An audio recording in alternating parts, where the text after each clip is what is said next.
A paz do Senhor, meus irmãos, estamos aqui para mais uma aula para o Instituto Bíblico de Paulínia. E nessa matéria nós estamos estudando os elementos da teologia bíblica. Estamos comentando para a classe do nível básico em teologia ou do ciclo 1. Amém, meus irmãos? Então vamos lá, nessa aula nós vamos tratar o assunto doutrina da salvação. E esta é a nossa 7ª aula, tá bom? Então vamos falar um pouquinho sobre essa doutrina essencial, tá, para a salvação e também dentro do estudo teológico nós estamos tratando aqui dos temas que encontramos dentro da teologia sistemática. Então vamos tratar desse assunto, dessa doutrina essencial para a salvação do homem, que é a doutrina da salvação. Amém? Então fique atento aí nessa 7ª aula, eu tenho certeza que Deus tem algo especial para nós. Como eu sempre inicio as aulas, meus irmãos, é muito importante que todos leiam o livro, tá bom? O nosso livro de referência, e esse estudo ele está na página de número 109 até a página de número 152 do nosso livro. É importante também que você leia as referências bíblicas e assista a essa aula, que eu tenho certeza que seu estudo vai ser muito mais completo. Amém? Então vamos lá, vamos tratar desse assunto, doutrina da salvação. Esse estudo, o nome desse estudo é soteriologia, tá? E é uma palavra grega dividida em duas palavras, sotério, que quer dizer salvação, e logia, como todos os irmãos já sabem, que eu venho mencionando ao longo das aulas, quer dizer discurso, conhecimento, estudo. Então, é o conhecimento, é o estudo, é o discurso sobre a salvação.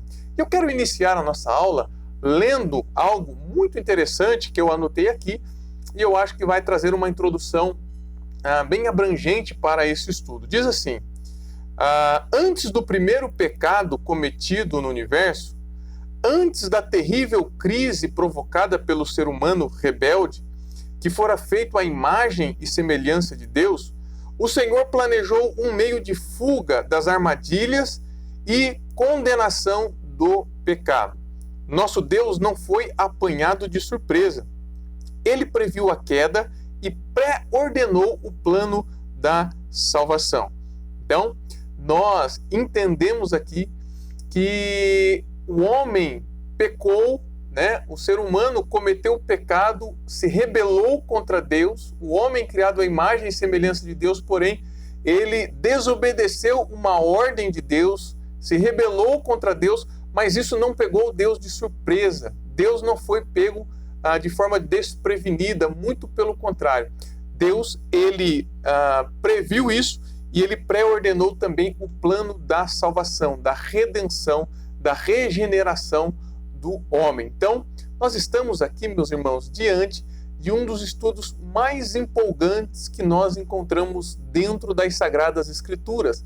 É quando nós falamos sobre a salvação, ou a doutrina da salvação. Então, é muito importante que você se aprofunde nesse estudo, que você se interesse por esse tema, que é extraordinário, é maravilhoso, é uma das promessas que a igreja está aguardando com mais ansiedade, e temos que conhecer os conceitos da salvação que Deus pré-ordenou, sabendo do nosso pecado. Amém? Então vamos lá, vamos dar sequência aí no nosso estudo.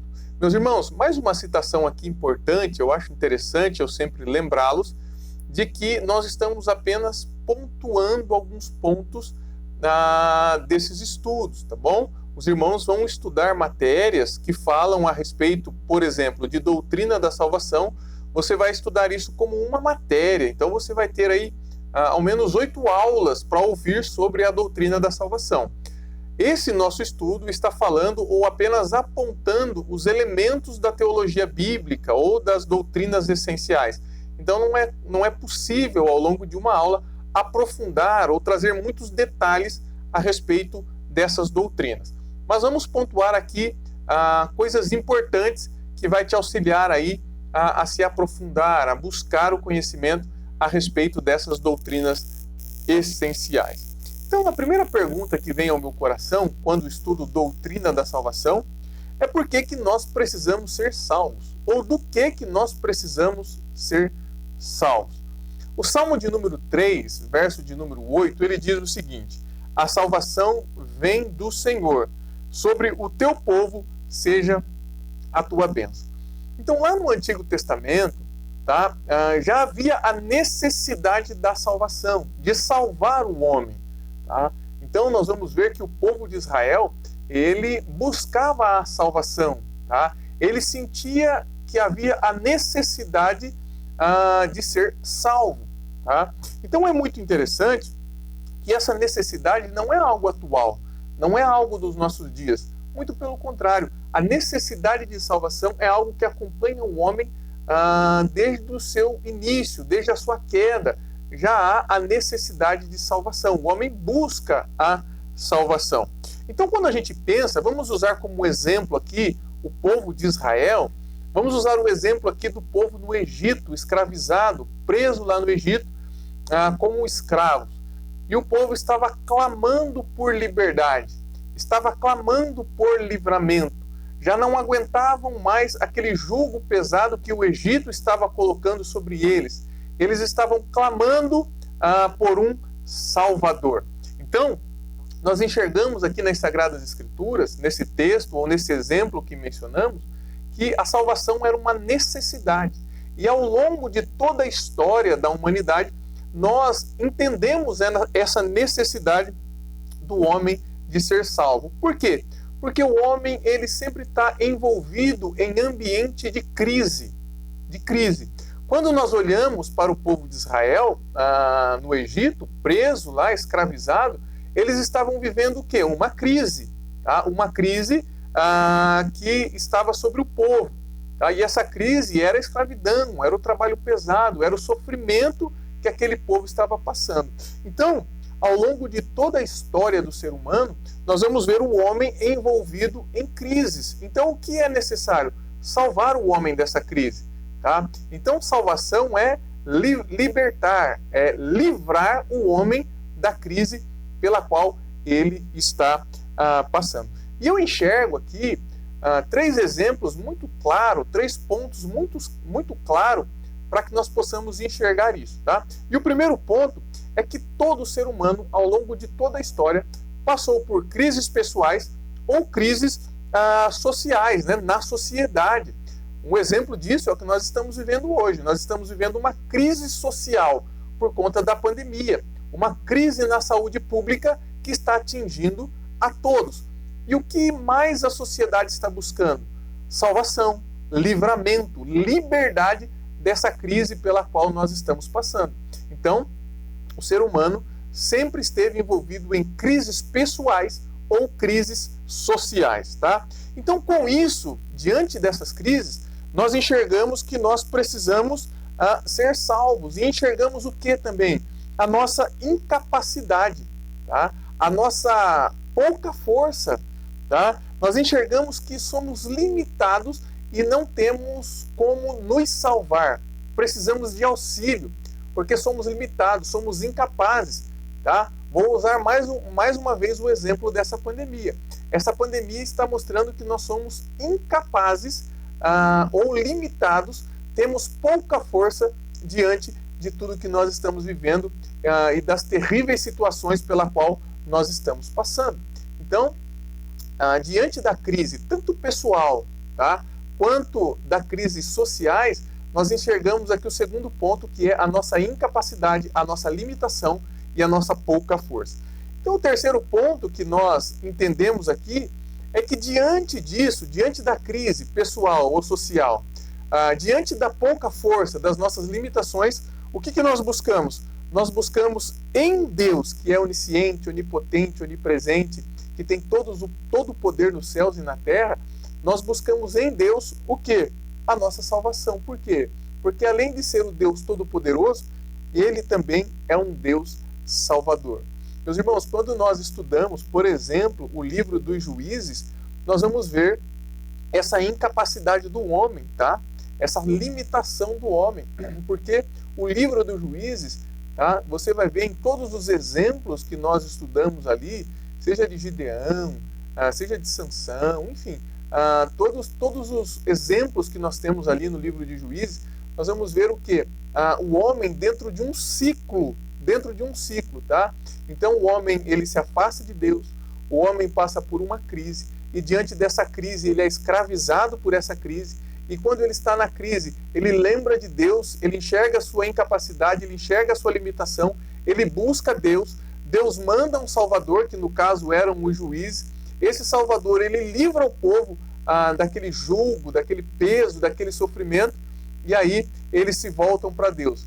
Mas em breve, eles se afastam de Deus, eles buscam ali o pecado, e aí diante do pecado eles são escravizados novamente, e eles vão vivendo esse ciclo, tá? Ao longo de toda a história, ao longo de todo esse período que nós lemos no livro de Juízes, até chegar ao ponto que eles clamam por um Salvador, e Deus ele envia o Salvador e livra o povo desse juízo, desse sofrimento. Bom, então esse exemplo do livro de Juízes é um exemplo da história da humanidade, porque passamos por isso, vivemos isso com intensidade. Então nós entendemos e compreendemos que o ser humano tem uma necessidade de ser salvo. Diante disso, meus irmãos, quando nós enxergamos a nossa necessidade de salvação, nós olhamos para Cristo. Por quê? Porque Cristo ele vai ampliar um pouco essa ideia de salvação. Cristo ele vai trazer aqui uma visão mais completa, tá? Uma proporção mais profunda a respeito da salvação. Por quê? Porque Cristo ele não vai somente apontar ali ou entrar com a ação no problema da crise, tá? Na circunstância, no problema em que nós estamos passando, mas Cristo ele vai na causa do problema, tá? Então, quando Jesus ele se encarna como homem, né? Ele vem a esse mundo como nosso Salvador, o que ele veio fazer? Ele veio apontar a causa do problema, não só estar no meio da crise, mas apontar o porquê que nós vivemos esse ciclo de crises e clamando por salvação. Então Cristo ele veio mostrar aonde está a raiz do problema, tá? É por isso que Cristo ele vai trazer de forma mais profunda, tá? Uma proporção mais completa, mais exata a respeito da salvação que nós precisamos, porque Cristo ele vai na raiz, ele vai apontar o problema, ele vai trazer a solução para o problema, não só para uma crise.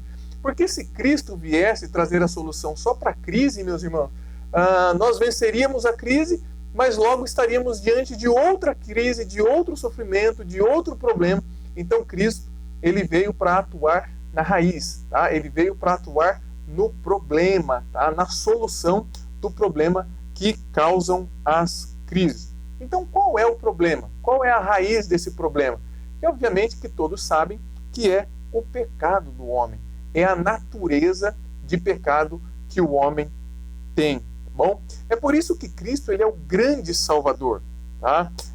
Ele atua não somente na crise, mas ele atua de forma a vencer o problema do pecado, o problema que é a raiz de todo o pecado, a raiz de todo o mal, aliás, que é o pecado. Então Cristo ele vai atuar nesse ponto específico, ele vai salvar o homem do seu pecado, para que não possamos viver mais nessas crises, nesses ciclos de crise que a sociedade vem vivendo ao longo de toda a sua história. Então, é por isso que Cristo é o nosso grande Salvador, é o nosso grande Redentor, é o regenerador, é o resgatador, é o justificador. Por quê? Porque Cristo, de uma vez por todas, ele veio trazer a solução para as crises pessoais e para as crises sociais que o ser humano está vivendo, né, ao longo de toda a sua história. Cristo veio resolver o problema do pecado. Amém? Então vamos lá. Então tudo isso está dentro da doutrina da salvação. Todo esse entendimento está dentro da soteriologia. Então, como esse Salvador age? Tá? Já que Cristo ele veio agir ali no pecado, na raiz do problema, como que esse Salvador ele age no ser humano? Tá? Então, diferente de todos os outros que foram usados para resolver crises, tá? e eles agiram no exterior, no problema, tá? Eles agiram no contexto ali que estava acontecendo o problema de forma externa, tá? Cristo, ele vem e agir no interior do homem, tá? Diferente de todos que já passaram por nós ou tentaram nos ajudar em meio às nossas crises. Cristo, ele veio resolver o problema no interior. Por quê? Porque o pecado está aqui dentro, está dentro da nossa natureza e já nascemos com ele, tá? É o que Paulo nos ensina. E um outro conselho que eu te dou aqui, você que está estudando a respeito da doutrina da salvação, é impossível você ter uma visão exata da salvação sem ler a carta aos Romanos, tá? É necessário você ler a carta que Paulo escreveu aos Romanos, e é um tratado extraordinário a respeito da salvação. Então faça isso, leia a carta que Paulo escreveu à igreja de Roma, aos Romanos, tá bom? E quando nós lemos lá no capítulo 3 e verso de número 23, tá? A Bíblia está dizendo que todo ser humano pecou e destituídos, separados, proibidos de estar diante da glória de Deus ou diante de Deus. Tá? Então todo ser humano, por conta do pecado, perdeu o direito de estar diante de Deus, da glória de Deus, da presença de Deus. Fomos destituídos dessa presença maravilhosa por conta do pecado. Então aonde Cristo vem agir? Vem agir no pecado. E o pecado está onde? Está dentro. O pecado está no interior do homem. Tá? Então nós entendemos aqui que Cristo, ele vem agir no interior do homem e vem colocar o homem no caminho da salvação. Tá? E qual é esse caminho que o homem é salvo? Muito diferente de que alguns pensam, este caminho, meus irmãos, ele não é os rituais religiosos.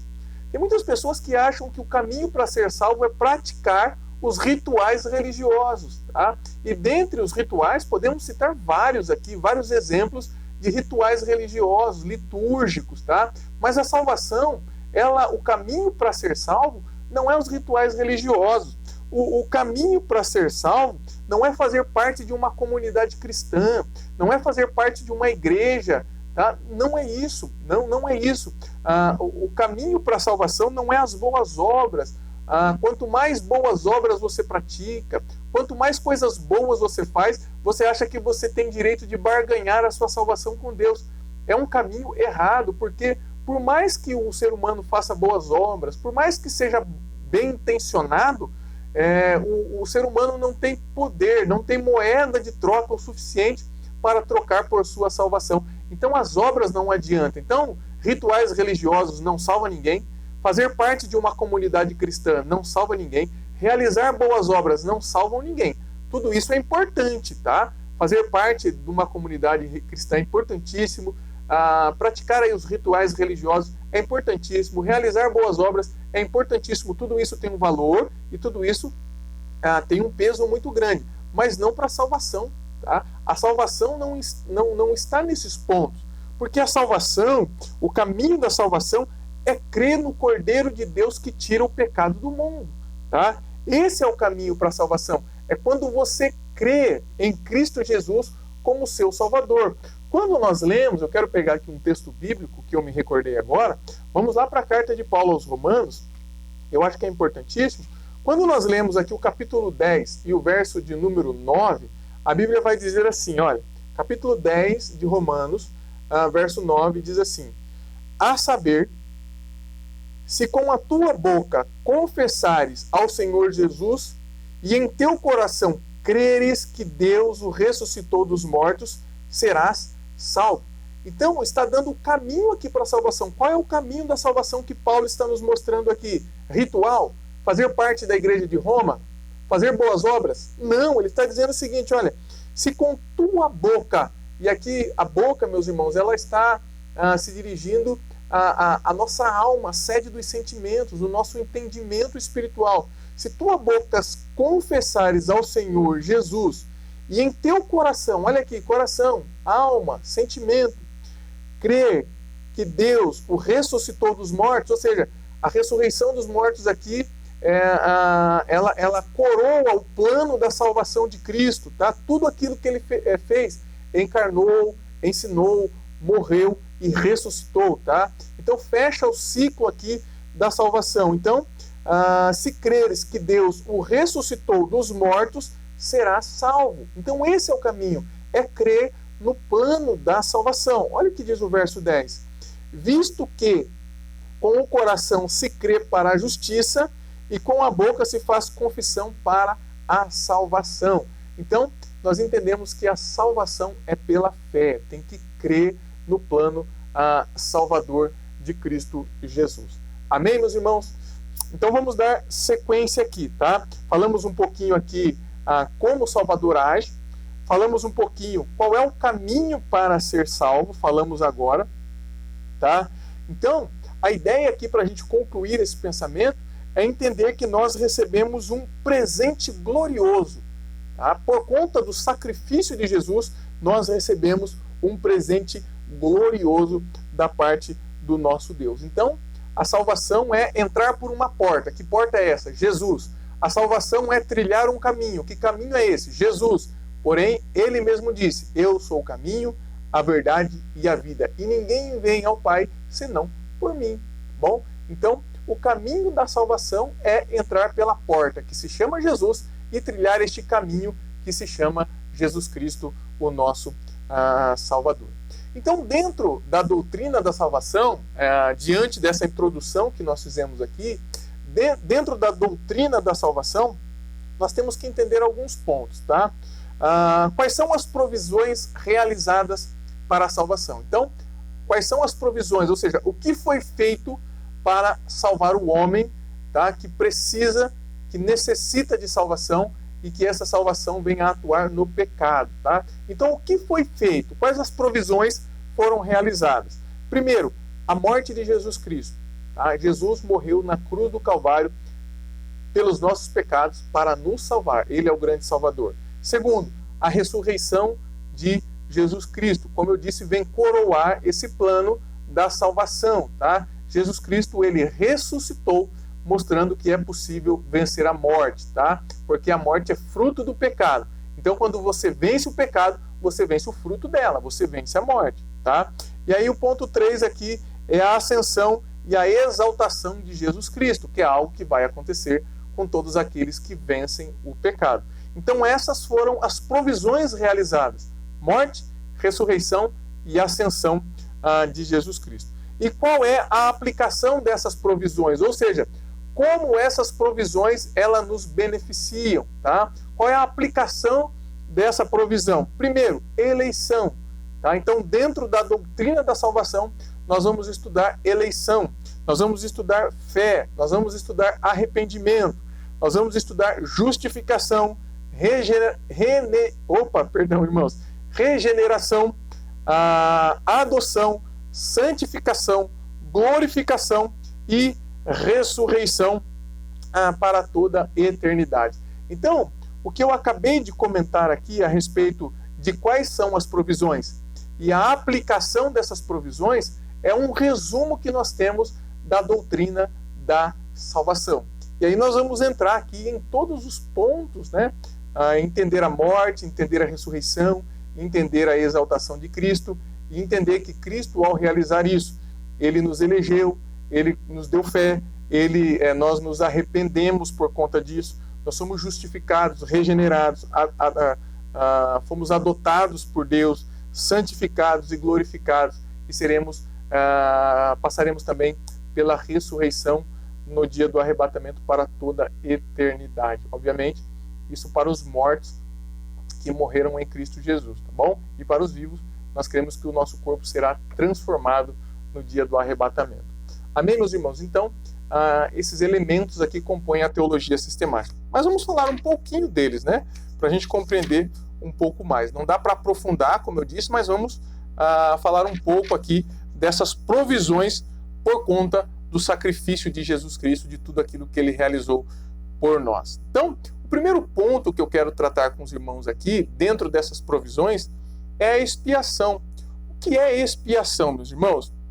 Expiação é entender que os nossos pecados eles foram perdoados, tá? Mas não só perdoados, foram apagados, tá? Então, expiar é o quê?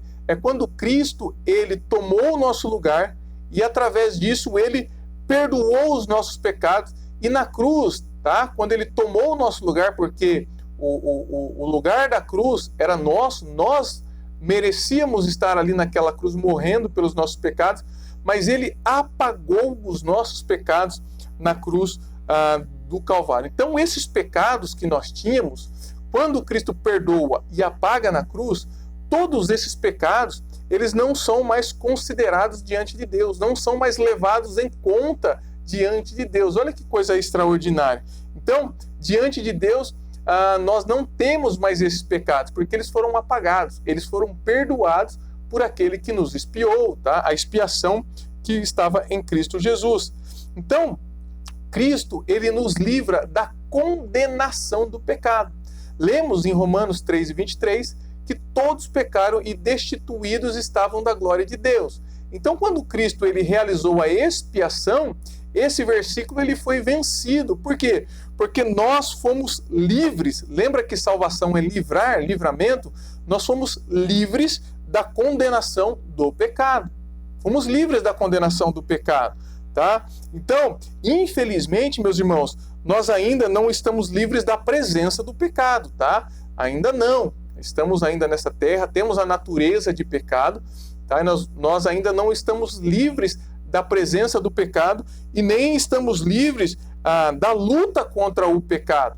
Isso ainda faz parte da nossa vida. A presença do pecado, a luta contra o pecado, ela ainda faz parte da nossa vida. Porém, nós somos livres da condenação do pecado, tá? Por quê? Por conta da expiação de Cristo Jesus, que tomou o nosso lugar, perdoou os nossos pecados e apagou os nossos pecados na cruz do Calvário. Fomos livres da condenação do pecado. Agora nós podemos estar diante do nosso Deus. Não estamos mais destituídos da glória de Deus. Glórias a Deus por isso, glórias a Cristo por isso, tá? Então isso é a expiação. Dentro dessas provisões, falamos da expiação, vamos falar um pouquinho também da justificação, tá bom? O que é justificação? A justificação, meus irmãos, foi a entrega voluntária de Cristo para morrer por nós, tá? Cristo não foi capturado, Cristo não foi pego, Cristo não morreu de forma pela qual ele lutou para não morrer, não. Cristo, ele se entregou de forma voluntária para morrer pelos nossos pecados, tá bom? Então, Cristo, ele é o cordeiro que foi colocado na cruz em forma de sacrifício, porém sem pecado nenhum. Então o sacrifício de Cristo, que era o Cordeiro Santo, né, o Cordeiro Imaculado, sem nenhuma mancha, sem nenhum pecado, na cruz Cristo, ele realizou um sacrifício, tá? E todo sacrifício precisa haver derramamento de sangue. Então Cristo derramou o seu sangue ali na cruz do Calvário, um sangue inocente. Então toda essa obra, tá? A entrega voluntária, o cordeiro sem pecado, o sacrifício na cruz, o derramamento de sangue na cruz, toda essa obra de Cristo Jesus, meus irmãos, ela foi o suficiente para atender à justiça de Deus, tá? Então, através dessa obra, tudo aquilo que Deus pedia como justiça foi atendido em Cristo Jesus. Então Cristo, ele se tornou, aliás, o justo, tá? Por conta desse sacrifício, ele atendeu à justiça de Deus. Então ele pegou toda essa justiça, tá, que está em Cristo, e ele fez o quê? Ele transferiu para nós, tá? Então aquilo que atendeu à justiça de Deus, que estava em Cristo, tá? Essa justiça estava em Cristo. O que ele fez? De forma misericordiosa, ele transferiu essa justiça para nós e nós nos tornamos justos diante de Deus. É por isso que a nossa justiça está em Cristo, porque Cristo pegou essa justiça, tá? Esse perdão, tá? Essa ligação ou essa comunhão do homem para com Deus, Cristo pegou isso e transferiu essa justiça para nós, tá bom? Então, nós nos tornamos justos e podemos estar diante de Deus. Então, basicamente, de uma forma bem resumida aqui, isso é a justificação. Amém? É quando Cristo, ele se tornou justo e transferiu esta justiça para nós, tá? Então, através da justificação, nós entendemos uma outra provisão aqui da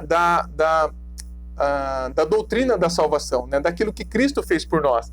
Então, quando Cristo nos justificou, transferiu essa justiça para nós, e nós podemos estar diante de Deus, meus irmãos, através dessa justiça também nos foi dado o direito de filiação, ou seja, de adoção de Deus, tá?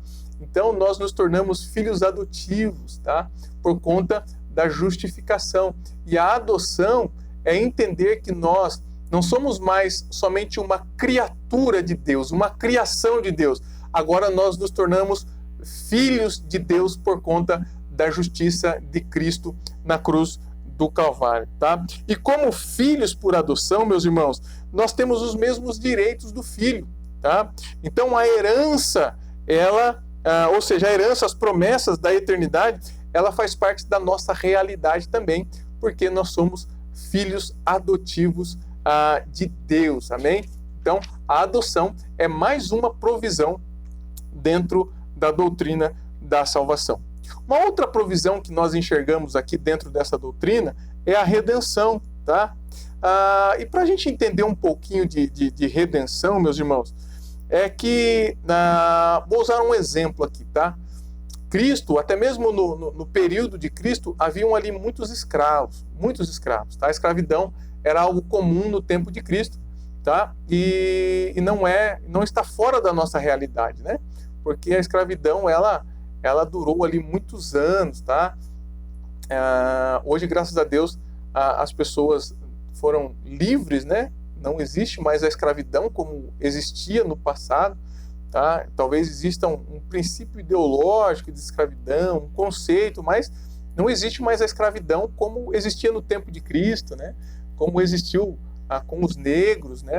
A sociedade, ela enxergou, ela presenciou, né, que os negros foram escravizados por muitos anos, tá? Então essa escravidão, quando uma pessoa ela se enchia de misericórdia, o que ela fazia? Ela ia lá e comprava um escravo, tá? Ela comprava um escravo porque o escravo era uma mercadoria, então ela comprava um escravo. E o que ela fazia? Por conta do amor e da misericórdia que ela tinha, ela libertava aquele escravo depois de comprá-lo, tornava aquele escravo livre, tá? Livre da escravidão, livre do jugo, livre da prisão, livre dos trabalhos pesados, livre daquela situação difícil de sofrimento. Então o que é redenção, meus irmãos? Redenção é exatamente isso. Nós éramos escravos da carne, escravos do diabo, escravos do mundo, ou seja, escravos do pecado. Então o que Cristo fez? Ao ir à cruz do Calvário, Cristo pagou um preço muito alto pela nossa vida, preço de sangue, preço de morte, preço de sacrifício, tá? Cristo, ele deu a sua própria vida, tá? E o dinheiro para comprar o escravo aqui foi a vida de Cristo, foi o sangue de Cristo, um valor muito alto. Então Cristo, ele nos comprou, e depois de haver nos comprado, ele nos libertou da carnalidade, nos libertou do diabo, nos libertou do mundo, nos libertou das amarras e da escravidão do pecado. Então redenção é isso, é nos resgatar, é nos tirar da escravidão, é nos comprar com um preço muito alto e nos libertar daquilo que nos escravizava. Então, salvação é pôr em liberdade. Lembra o exemplo do povo do Egito que clamava por salvação? O que eles queriam? Liberdade. Então, quando Deus ele enviou ali a redenção para o povo de Israel, o que aconteceu? Deus libertou o povo. Em Cristo, Deus enviou a nossa redenção, tá? Ele nos comprou por um preço muito alto e ele nos libertou da escravidão do pecado, tá? Nos libertou da escravidão diabólica, nos libertou da escravidão da carnalidade, tá? Do mundanismo. Glórias a Deus por isso. Amém? Então agora, através da redenção, Cristo nos coloca em liberdade, tá? As algemas foram quebradas, tá bom? Então essa é mais uma provisão dentro da doutrina da salvação. Quero comentar mais umas aqui com os irmãos. Regeneração, bom? regeneração. O que é regenerar? É revivificar. Regenerar é refortalecimento. Regenerar é recuperação moral e também espiritual. Então, regeneração, meus irmãos, é trazer vida, tá? É trazer uma nova vida, é trazer uma nova força, é trazer uma nova vida moral e espiritual, tá? E quando isso acontece? No novo nascimento, tá? No novo nascimento. É aquilo que Cristo explicou para Nicodemos, é necessário você nascer de novo, um novo nascimento, tá bom? E como que a gente nasce de novo, meus irmãos? É aquilo que Cristo explicou para Nicodemos, nascer da água e do Espírito, tá? E esse novo nascimento nós entendemos que é pelo poder da palavra de Deus, tá? Porque quando nós entendemos aqui que o novo nascimento é uma ação do Espírito, quando nós olhamos, um exemplo aqui, quando nós olhamos para as Sagradas Escrituras, nós vamos ver que as Sagradas Escrituras é algo inspirado pelo Espírito Santo, tá? Foi feito pelo Espírito Santo. A palavra de Deus é a ação do Espírito. Então, como que o Espírito ele age em nós para um novo nascimento? Através da palavra de Deus, tá? Quando a palavra de Deus ela é inserida em nós, nós compreendemos a palavra de Deus, nós temos condições de realizar ali um novo nascimento. Nós vamos usar um exemplo aqui. Quando um nenenzinho nasce, um recém-nascido nasce, o que ele precisa para se desenvolver? O que ele precisa para evoluir? Ele precisa de alimento e ele precisa de instrução, tá? Através de alimento e de instrução, ele vai se desenvolver. E quando nós nascemos de novo, tá? Nascemos para uma nova vida, nascemos para uma vida espiritual, nascemos para uma vida moral, nós temos que entender que nós precisamos da mesma coisa que um recém-nascido. Nós precisamos de alimento e nós precisamos de instrução, tá? E o alimento ele vem pela palavra de Deus. A instrução ela vem pelo Espírito Santo de Deus. Então, meus irmãos, nós chegamos aqui diante de algo que é muito óbvio, que tem crentes que eles aceitam a Cristo, mas eles não leem Bíblia, não gostam de ler Bíblia, não gostam da palavra, não gostam de se alimentar da palavra, não gostam de estar na igreja para ouvir mensagens, critica muitas vezes mensagens, enfim, não gosta de Bíblia, não gosta de oração, não gosta de ouvir a palavra de Deus. E aí, irmãos, vem uma incógnita aqui na nossa cabeça. Por quê? Porque se o novo nascimento ele é uma ação do Espírito, e essa ação acontece também pela palavra de Deus, a partir do momento que a pessoa não gosta de se alimentar da palavra, como é que ela vai crescer? Como é que ela vai se desenvolver? Como é que ela vai conhecer o caminho, a porta para a salvação?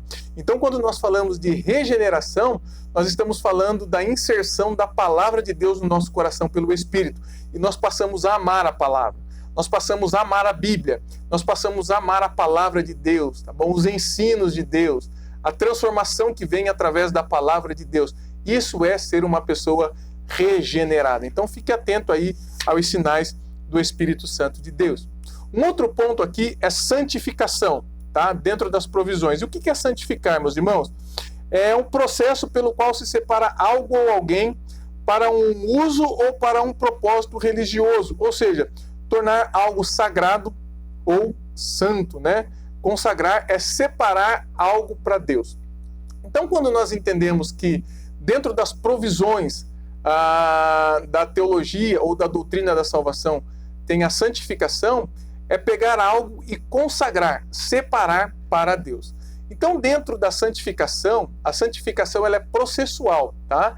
Ela vai acontecendo ao longo da nossa jornada cristã. Então, a santificação ela acontece em duas etapas. É uma ação de Deus, diante de tudo isso que eu já comentei aqui, tá? Tudo isso que Cristo fez por nós, essa obra maravilhosa, é a ação de Deus para nos santificar. E também tem a parte do homem, a ação do homem, quando ele se esforça, tá? Ele busca a presença de Deus, ele ama orar, ele ama estar na presença, ele ama ler Bíblia, ele luta para viver livre do pecado, ele luta contra o pecado, ele luta contra o mundanismo, tá? Então tem a ação de Deus em salvar o homem e tem a ação do homem em querer estar dentro desse reino de salvação, tá? Então a santificação é algo processual. Então o desfecho de tudo isso, meus irmãos, é a glorificação. E o que é a glorificação? É quando Cristo voltar. é o resgate daquele que tem o selo da promessa, o Espírito Santo. Então, quando Cristo voltar, a volta de Cristo, aqueles que estão selados com o Espírito Santo, com o selo da promessa, eles serão arrebatados e aí eles serão glorificados, tá? Então, o que é a glorificação?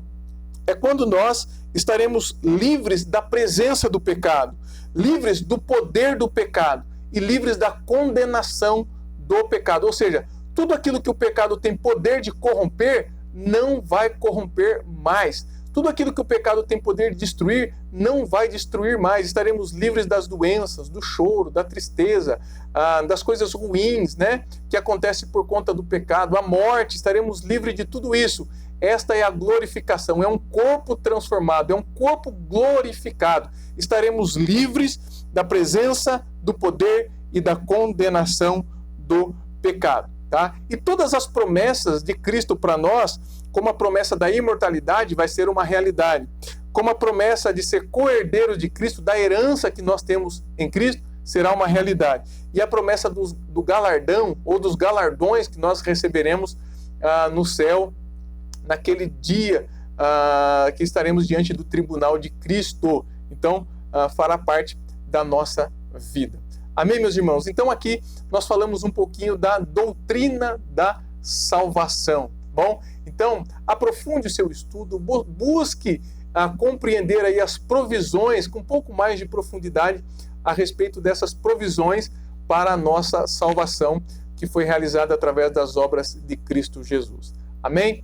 Deus abençoe a sua vida. Até uma próxima oportunidade, até a próxima aula que nós vamos falar sobre eclesiologia e escatologia, que aí nós finalizamos essa matéria, teologia ou elementos da teologia bíblica ou as doutrinas essenciais para a nossa salvação. Meus irmãos, Deus abençoe, até a próxima aula, se Deus assim permitir. Tchau.